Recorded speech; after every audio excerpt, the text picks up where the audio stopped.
ETV YouTube channels లో మీ వ్యాపార ప్రకటనల కోసం ఈ నంబర్కి కాల్ చేయండి.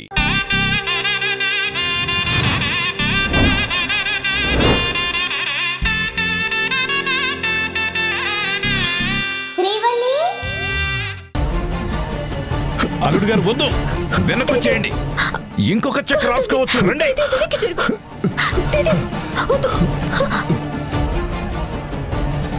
అల్లుడు గారు మీకేం కాలేదుగా? నాకేం కాలేదు మావయ్య, చెక్కు కాలిపోయిందంతే. ఏంటి నాన్న ఇది?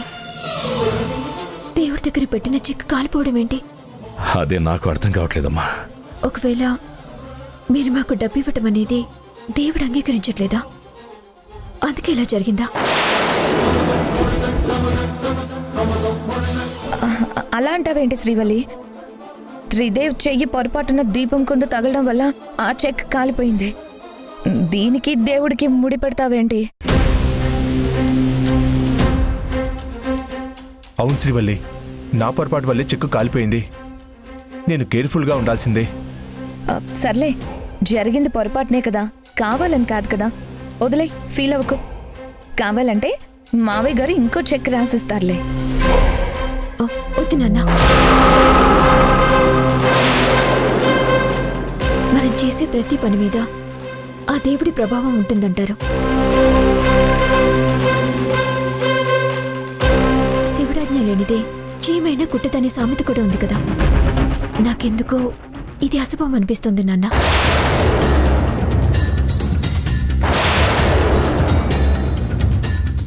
ఆ చెక్ కరెక్ట్గా దేవుడి దగ్గర పెట్టిన తర్వాతే కాలిపోయిందంటే దేవుడికి ఆ చెక్ మేము తీసుకోవటం ఇష్టం లేదనుకుంటా.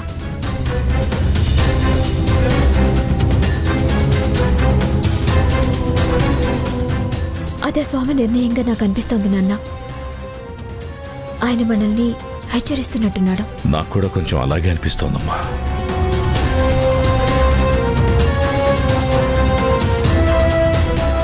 త్రిదేవుని మేళ్ళలో తాళి కట్టడం ఎలాగైతే దైవ నిర్ణయం అనుకున్నామో, ఇది కూడా దైవ నిర్ణయమే అనుకోవాలి. ఏదేమైనా మనం ఆ దేవుడి నిర్ణయానికి కట్టుబడి ఉండాలమ్మా. కేశవ, మన జాతకంలో అదృష్టం అనేది అస్సలు లేదనుకుంటా. ఏదైనా సరే అలా నోటి దగ్గరకు వచ్చి మరీ చేజారిపోతుంది. జారిపోలేదు, జారిపోయేలా వీడు చేశాడు. 10 కోట్ల చెక్కుందన్న ఆనందంలో అడావిడి చేస్తూ తొందరలో చెయ్య కుందుకు తగిలించాడు. దేనికైనా అంత ఆత్రం పనికిరాదు కదా. సరే, ఇప్పుడు ఏం చేద్దాం? ఏం చేస్తాం? ఏమీ చేయలేం. చేతులు కాలిన తర్వాత ఆకులు పట్టుకుని ఏం లాభం? చూస్తూ కూర్చోవడం తప్ప ఏమీ చేయలేం. అల్లుడు గారు, జరిగింది మీరు అర్థం చేసుకుంటారని నేను అనుకుంటున్నాను. దైవ నిర్ణయాన్ని మనమందరం గౌరవించాలి కదా. అవును మావయ్య, ఏం జరిగినా అంతా మన మంచికే అంటారు కదా. అలాగే జరిగిందనుకుందాం. సరే, ఇక వదిలేయండి. ఆ సుబ్రహ్మణ్యేశ్వరుడికి ఇష్టం లేని పని మనం ఏదీ చేయకూడదమ్మా. అల్లుడు గారు, తనకి పొట్టు పెట్టండి.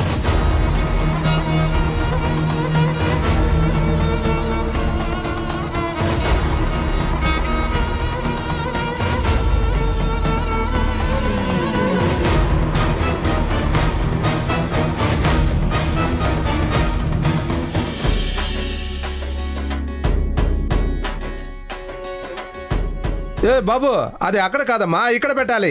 తీసుకెళ్ళండి తీసుకెళ్ళండి. లడ్డు గారు, ఆ ఫోటోగ్రాఫర్ ఫోన్ లిఫ్ట్ చేయటం లేదండి. అవునా? రిసెప్షన్ టైంకి రాకపోతే మనకు చాలా ఇబ్బంది అవుతుంది కదా. ఇంకొకరు మాట్లాడండి. అలాగే అండి. అది అక్కడ కదా పెట్టేది. దినేష్ బాబు, మనం తెచ్చిన పూలు డెకరేషన్కి సరిపోయేలా లేవు, ఇంకా కావాలి బాబు మనకి. సరే మామ, నేను తెప్పించి ఏర్పాట్లు చేస్తాను. నువ్వు మాత్రం స్టేజ్ దగ్గర ఉండి జాగ్రత్తగా వేయించు. అలాగే దినేష్ బాబు, నేను చూసుకుంటాను కదా. హలో దినేష్, నేను మళ్ళీ చేస్తా నానా. మన కంపెనీ స్టాఫ్ అందరినీ పరిచయం చేసుకున్నావా? చేసుకున్నాను నాన్న. ప్రాజెక్ట్ డీటెయిల్స్ అన్ని నీకు అర్థం అవుతున్నాయా? మేనేజర్ గారు క్లియర్గా ఎక్స్ప్లెయిన్ చేస్తున్నారా? చేస్తున్నారు నాన్న. మన స్టాఫ్ మెంబర్స్ అందరినీ ఇన్వైట్ చేయమని నేను ఆల్రెడీ ప్రసాద్కి చెప్పాను. ప్రసాద్ అందరికి ఇన్విటేషన్ ఇచ్చే ఉంటాడు. బట్ నువ్వు కూడా మేనేజర్, ఆడిటర్ వాళ్ళకి ఫోన్ చేసి ప్రత్యేకంగా ఇన్వైట్ చేయి. తప్పకుండా. రిసెప్షన్కి కావలసిన అన్ని ఏర్పాట్లు దగ్గరుండి నువ్వే చూసుకో. అలాగే నాన్న.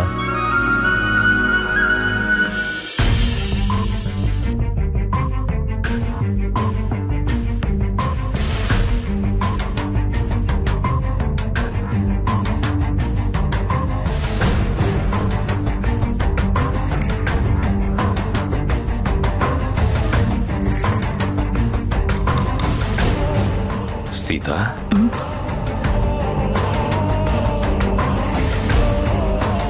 ఏంటి సీత, ఏం ఆలోచిస్తున్నావు? అదేనండి, చెక్ కాలిపోయింది కదా. ఇంకా నువ్వు దాని గురించి ఆలోచిస్తున్నావా? అవునండి, శాప విమోచనం జరిగిపోయింది. అమ్మాయి పెళ్ళైపోయి హాయిగా కాపురం చేసుకుంటోందనుకున్నాను. ఇక మనకన్నీ శుభాలే అనుకుంటున్న టైంలో ఆ చెక్కలా కాలిపోవడంతో నా మనసు ఏదో కీడు శంకిస్తోంది. మనకేదైనా చెడు జరగబోయే ముందు దానికి సంకేతంగా దేవుడు అలా సూచించాడేమో అని భయంగా ఉందండి. చూడు సీత, నువ్వు చిన్న చిన్న విషయాలకి ఇలా భయపడితే ఎలా చెప్పు? అయినా డబ్బు పోతే కదా మనం అలా అనుకోవాలి. ఒకవేళ ఆ డబ్బు వల్ల వాళ్ళకి ఏదైనా కీడు జరుగుతుందేమో, అందుకే అది ఆపడానికి అలా జరిగిందేమో. ఇలా పాజిటివ్గా కూడా అనుకోవచ్చు కదా. ఈ విషయం త్రిదేవ్ కూడా అర్థం చేసుకున్నాడు. తనేం బాధపడలేదు. శ్రీవల్లి త్రిదేవుల మధ్య సమస్య కూడా తీరిపోయింది కదా. మొత్తానికైతే ఏదో దిష్టిపోయి ఉంటుంది, అంతేగాని ఏ చెడు జరగదు. నువ్వేం భయపడకు. ఈరోజు మన అమ్మాయి రిసెప్షన్ కదా, నువ్వు ఇలా ఉంటే ఎలా చెప్పు? నేను చెప్తున్నాను కదా, ఏమీ కాదు. నువ్వు ధైర్యంగా ఉండు.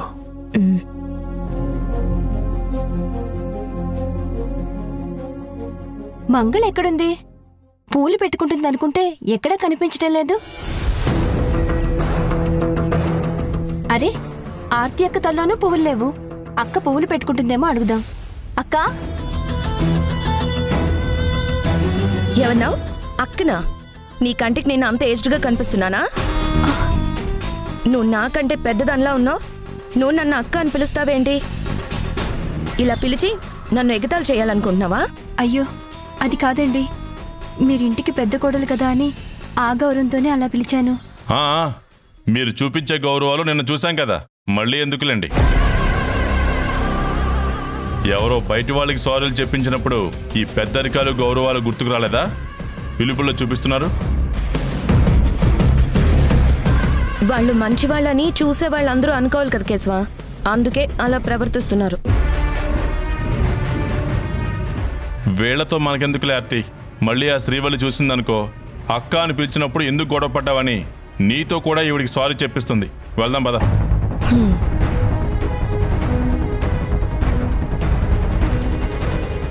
బాబు కేశవ, ఒక్క నిమిషం. ఏంటి పిన్ని? శ్రీవల్లి చేసిన దానికి మీ మనసు నొచ్చుకుందని అర్థం అవుతోంది. తను చిన్నపిల్ల, చిన్నప్పటి నుంచి లడ్డు మీదున్న ప్రేమతో ఏదో అలా మాట్లాడింది. అంటే అన్నయ్య మీద ప్రేమ లేదంటారు? అలా అని నేను అనట్లేదు. తనకి నీ మీద ప్రేమ ఉందని నీకు కూడా తెలుసు కదా కేశవ. అలాంటి సిచ్యువేషన్ వచ్చినందుకు శ్రీవల్లి కూడా బాధపడి ఉంటుంది. ఆ విషయాన్ని వదిలేయచ్చు కదా. ఇంట్లో ఫంక్షన్ పెట్టుకుని మీరలా ముభావంగా బాధగా ఉంటే చూడటానికి మాకు కష్టంగా ఉంటుంది. మనందరం కలిసి సంతోషంగా ఉండాలనే కదా మీ నాన్నగారు కోరుకునేది. మీరిలా ఉండటం ఆయన చూస్తే ఆయన కూడా బాధపడతారు. ఇప్పుడు మీ ఆనందాలకి సంతోషాలకి మేము అడ్డురాంలేండి. మీరేం భయపడకండి. మా మొహాలు చూడలేకపోతే చెప్పండి పిన్ని. ఫంక్షన్ అయ్యే వరకు బయటికి ఎక్కడికైనా వెళ్తాం. అక్కా బావేంటి అత్తయ్య మీద ఎదురుదాడి చేస్తున్నారు. ఎంత చెప్పినా ఓపికగా ఉండడం ఇద్దరికీ చేత కాదు. Brainless fellows. విషయం పెద్దదవ్వకముందే మనం వెళ్ళి ఆ సీన్ని అక్కడితోనే ఆపేసి అత్తయ్య దగ్గర మార్కులు కొట్టేయాలి. కేశవ, ఇంటికి పెద్ద కొడుకు పెద్ద కోడలే ఉండి మీరే ఇలా అంటే ఎలా చెప్పండి? అత్తయ్య, మీరేం టెన్షన్ పడకండి. బావ గురించి మీకు తెలియందేముంది? ఆత్మాభిమానం ఎక్కువ. తను చాలా మంచోడు. అలాగే ముక్కు మీద కోపం ఉంటుంది. అంతేకాని మనసులో ఎలాంటి స్వార్థం, ద్వేషం అనేవి ఉండవు. మా అక్కా బావ పైకి ఆవేశంగా మాట్లాడినా తర్వాత ఎందుకలా అన్నామా అని చాలా ఫీల్ అవుతారు. ఏంటి మీ తమ్ముడు ఇలా మాట్లాడుతున్నాడు? వాడు సీతమ్మకు సపోర్ట్గా మాట్లాడుతున్నాడో మనకు సపోర్ట్గా మాట్లాడుతున్నాడో నాకు అర్థం కావట్లేదు. ఫంక్షన్ స్టార్ట్ అయ్యేలోపు వాళ్ళ కోపం పోయి మళ్ళీ నార్మల్గా అందరితో కలిసిపోతారు. మీరేం వరి అవ్వకండి. ఏంటత్తయ్య ఇంకా డల్గా చూస్తున్నారు? కావాలంటే మీరే చూడండి, ఇప్పుడే మా బావ కోపం ఎలా పోగొడతానో. ఏంటి బావా, ఫేస్లో ఆ సీరియస్నెస్ ఏంటి? ఎందుకంత కోపం? నవ్వితే నువ్వెంత బాగుంటావు, నవ్వచ్చు కదా. నవ్వవా బావా?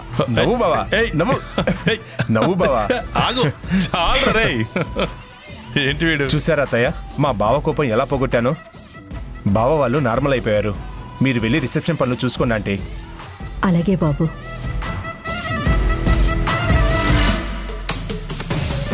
ఏంటి బావా ఇది? ఇలా అలుగుతూ కులుగుతూ ఉంటే పనులు అవ్వవు. ఇలా చిన్న చిన్న వాటిని పట్టించుకుంటూ పోతే మనం అనుకున్నది చేయటానికి మనమే ఆలస్యం చేసుకున్నట్టు అవుతుంది. కొద్ది కాలం పాటు ఈ ఆత్మాభిమానాలు అలకల్లాంటివి వదిలేయండి. ఇంకా చెప్పాలంటే నాలా సిగ్గు ఎగ్గు లేకుండా బతకాలి. అదే మనకి మంచిది. ఆ తర్వాత మన రాజసాలు, పౌరుషాలు, ఆవేశాలు చూపిద్దాం. ఏమంటావు? నువ్వు చెప్పింది కరెక్టే త్రిదేవ్, అలాగే ఉంటాం. దట్స్ గుడ్ బావా, పద.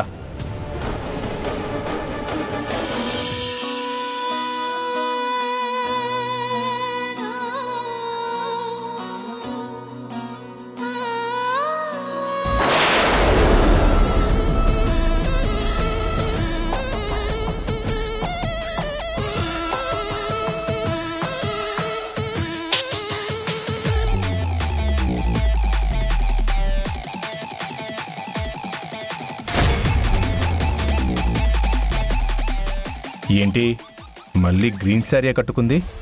నాకు దగ్గర అవ్వటానికి చాలా బాగానే ట్రై చేస్తున్నట్టుంది. కానీ నాకు నీకంటే నీ పేరు మీదున్న ఆస్తే ముఖ్యం బంగారం.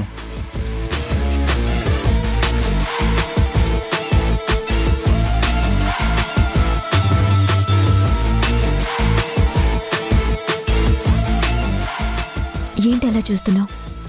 ఏం లేదు, మళ్ళీ గ్రీన్ కలర్ శారీనే కట్టుకున్నావేంటా అని. నీకు గ్రీన్ అంటే ఇష్టం కదా, అందుకే కట్టుకున్నాను. గుడ్. మరి సుబ్బుకి ఏ కలర్ అంటే ఇష్టం? ఇప్పుడు ఆ విషయం ఎందుకు? జస్ట్ తెలుసుకుందామని అంతే. చెప్పొచ్చు కదా. బ్లూ. అవునా? అయితే ఇంతవరకు నీ దగ్గర బ్లూ కలర్ శారీస్ ఎక్కువగానే ఉండుంటాయి. ఇప్పుడు గ్రీన్ కలర్ శారీస్ ఎక్కువగా ఉన్నాయన్నమాట. అవునులే, నువ్వు సుబ్బు ప్రేమించుకున్నారు కాబట్టి నీకతని ఇష్టాలు, టేస్ట్లు తెలుస్తాయి. ఇప్పుడిప్పుడే నేను నీ మనసుని, నువ్వు నా మనసుని తెలుసుకోవడానికి ప్రయత్నిస్తున్నాం కదా. నా ఇష్టాయిష్టాలు తెలుసుకోవడానికి కొంచెం లేట్ అవుతుంది, అయినా నెమ్మదిగా అన్నీ తెలుస్తాయి. సర్లే కానీ ఇంతకీ మన రిసెప్షన్కి సుబ్బుని పిలిచావా? సుబ్బునా? అవును శ్రీవల్లి, సుబ్బునే. పిలిచావా? నేనెందుకు పిలుస్తాను? అదేంటి అలా మాట్లాడతావు? నీ ఫ్రెండ్ ప్రియాని పిలిచావు కదా, అలాగే సుబ్బును కూడా పిలవాలి కదా. అతన్ని లవర్ అనేది గతం. అంత మాత్రం చేత అతనిప్పుడు సడన్ గా నీకు పరాయివాడు అయిపోడు కదా. పరాయివాడని కాదు, కానీ పిలవలేదు. పోనీ ఇప్పుడు పిలుస్తావా? నేను పిలవను. పిలిస్తే తప్పేంటి శ్రీవల్లి? పిలవను అని చెప్తున్నాను కదా త్రిదేవ్, మళ్ళీ అదే విషయం అడుగుతావేంటి? అయినా మన రిసెప్షన్కి తానెందుకు? అవసరం లేదు. ఇదిగో, నేను సుబ్బు గురించి మాట్లాడినప్పుడల్లా నువ్విలా ఫీల్ అవ్వడం ఏం బాలేదు శ్రీవల్లి. నేనేదో క్యాజువల్గా అడుగుతున్నాను అంతే.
శ్రీవల్లి, ఈ శారీలో నువ్వు చాలా అందంగా ఉన్నావే. Thank you. నీకో విషయం చెప్పాలి శ్రీవల్లి.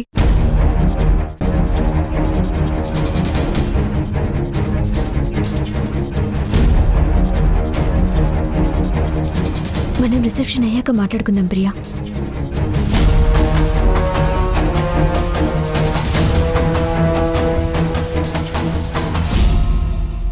జంట చూడముచ్చటగా ఉంది కదూ. అవును. వంటలు వండించడానికి గోదావరి జిల్లాల నుంచి వంటోళ్ళని రప్పించారండి. మరి స్వీట్స్? స్వీట్స్ అంటారా, ఒక్కో ఊరు నుంచి ఒక్కో స్పెషల్ తెప్పించాం. మా సీతమ్మత కూడా స్వీట్స్ చేయడంలో ఎక్స్పర్ట్ కదా. కొన్ని స్వీట్స్ ఆవిడ గైడెన్స్లోనే ఇంట్లోనే చేయించాం. వంటల విషయంలోనైనా ఏర్పాట్ల విషయంలోనైనా మా మావయ్య గారు తగ్గేదేలే అన్నట్టు చేయించారు. యాండి మొదలు పెట్టేశారా మీ తిండి ప్రవచనాలు? మీతో పనుంది, పక్కకు రండి. మీరు భోంచేసే వెళ్ళండి, అన్ని అదిరిపోతాయా? అలాగేనండి.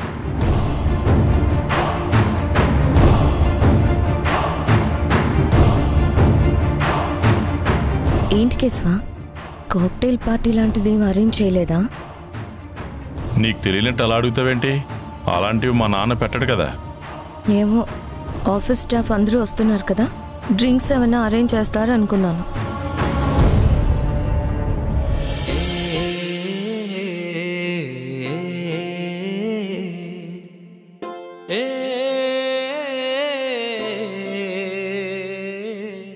మా అమ్మాయి రిసెప్షన్కి వచ్చిన బంధుమిత్రులందరికీ, స్టాఫ్ మెంబర్స్కి అందరికీ నా ధన్యవాదాలు. నా కూతురు శ్రీవల్లిని నా యావదాస్యంతటికి వారసురాలిగా ప్రకటించాను. కానీ అది పేపర్స్ వరకే పరిమితమైంది. అందుకే ఈ రిసెప్షన్లోనే నా కూతురుని మీకు పరిచయం చేస్తున్నాను. ఇకపై నా కూతురు శ్రీవల్లే మన కంపెనీ ఎండి, మీ అందరి బాస్.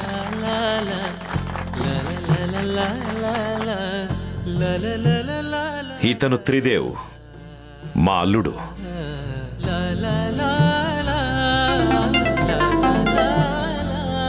సుబ్బు ఇక్కడికి వస్తున్నాడు.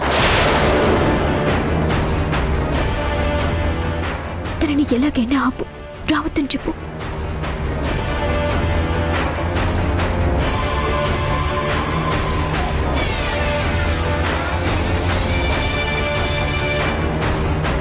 లిఫ్ట్ చేయి సుబ్బు, ఫోన్ లిఫ్ట్ చేయి.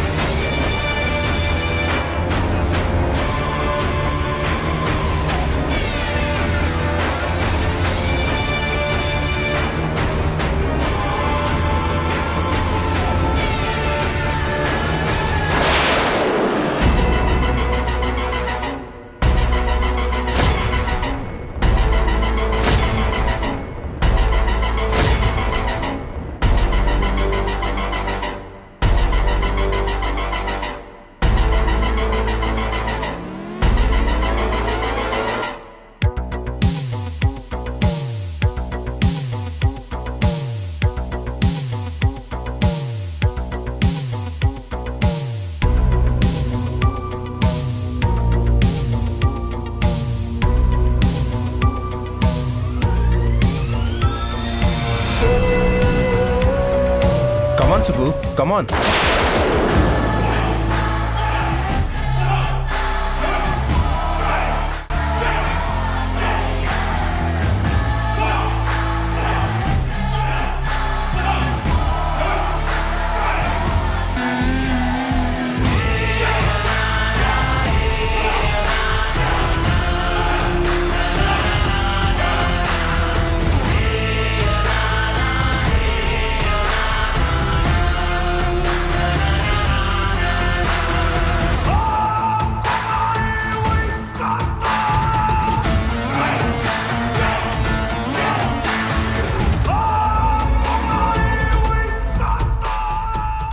సుబ్బు ఏంటి ఇక్కడికి వచ్చాడని ఆశ్చర్యపోతున్నారా?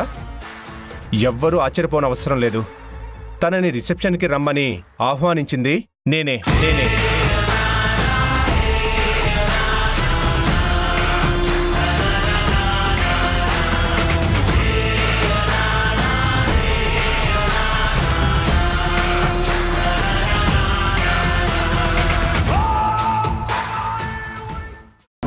అవును, సుబ్బుతో మాట్లాడావు కదా, అతనేమన్నాడు? మన జంట బాగుంది అన్నాడా? అతను హ్యాపీ ఫీల్ అయ్యాడా? ఇంతకీ మన జంటను చూస్తే నీకేమనిపిస్తుంది? ఏంటి శ్రీవల్లి, ఏం మాట్లాడో? అసలు నువ్వు హ్యాపీగా ఉన్నావు కదా? హ్యాపీగా ఇక్కడ